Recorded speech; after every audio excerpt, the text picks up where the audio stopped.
हम लोग ऐसे हार नहीं मान सकते। शालिनी की बात सुन नदी किनारे बैठी सभी बहुओं की आंखों में आंसू आते हैं। तभी उनके आंसू नदी के अंदर जा गिरते हैं।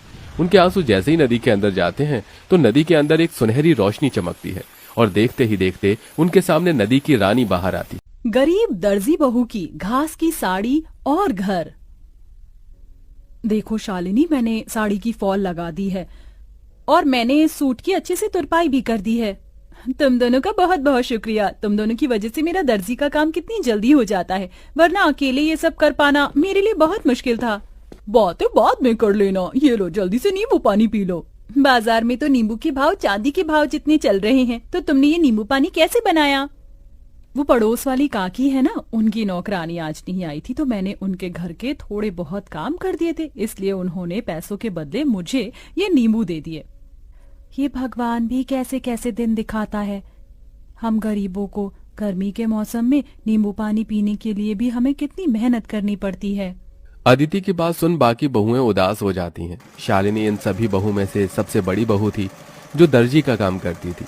वहीं बाकी घर संभालने के साथ साथ शालिनी के दर्जी के काम में मदद भी किया करती थी। इन पांचों के पति सड़कों पर झाड़ू और मजदूरी करने का काम करते थे, जिससे ये मुश्किल से 2 वक्त की रोटी ही खा पाते थे। अरे वाह शीला, तुमने तो अपने घर का हुलिया ही बदल दिया। कितना सुंदर लग रहा है तुम्हारा घर।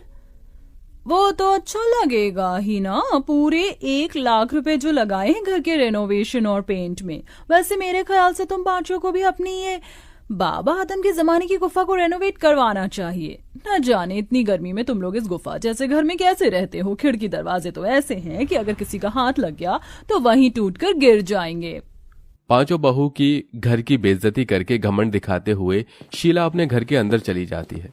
अपने घर की इतनी बेइज्जती होता देख पांचों बहुओं को ही काफी दुख होता है। अरे बाप रे बाप, ऐसा लग रहा है कि धरती लोक पर नहीं बल्कि सूर्य ग्रह पर पहुंच गया हूँ। कितनी गर्मी है।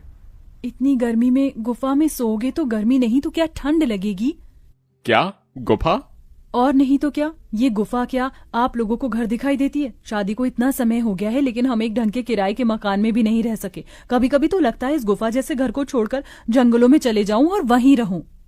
याशिका की बातें सुन सभी लोगों को इस बात का एहसास तो होता है, लेकिन अपनी गरीबी और लाचारी देखते हुए वो कुछ नहीं कहते और ऐसी गरीबी में उनके दिन बीतने लगते हैं। अमृता, अगर तुम ना होती तो इतनी गर्मी में हमें ये ठंडा पानी पीना भी नसीब नहीं होता। जमीन ठंडी रहती है ना, इसलिए मैंने पानी के मटके रखना शुरू कर दिया था ताकि कड़ी से कड़ी गर्मी में भी हमें ठंडा पानी मिल सके। कल रात थोड़ी बहुत चैन की नींद नसीब हुई थी।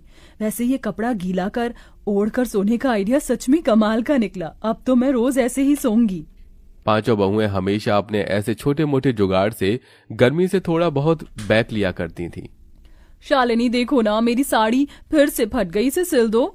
कितनी बार एक ही साड़ी को बार बार सिलकर पहनेंगे? जब से शादी हुई है तब से लेकर आज तक एक भी साड़ी नहीं पहनी है। वही 2-3 साड़ियों को सिल कर ही पहन रहे हैं। अदिति इतना बोल ही रही होती है कि तभी उन्हें बाहर से साड़ी वाले की आवाज आती है, जिसे सुन पांचों बहुएं जैसे ही बाहर आती हैं। अरे भाई साहब, ये नीली वाली साड़ी दिखाइए।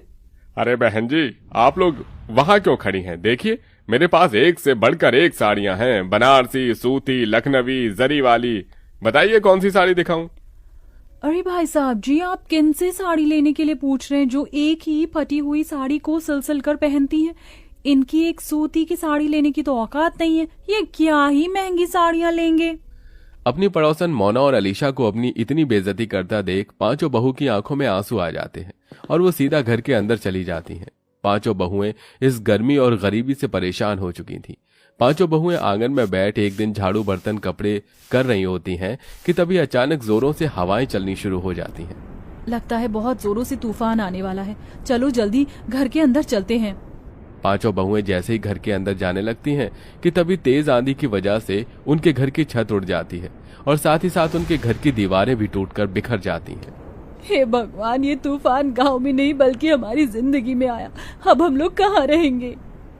अपने घर के टूट जाने की वजह से पांचों बहुएं बहुत रोती हैं। शाम होते ही इन सब के पति घर आते हैं और ये सब नजारा देख उन्हें भी काफी दुख होता है, जिसके बाद अब वो सभी सिर छुपाने के लिए जंगल की तरफ बढ़ते हैं और एक बड़े से पेड़ के नीचे बैठकर अपनी रात वहीं गुजार लेते हैं।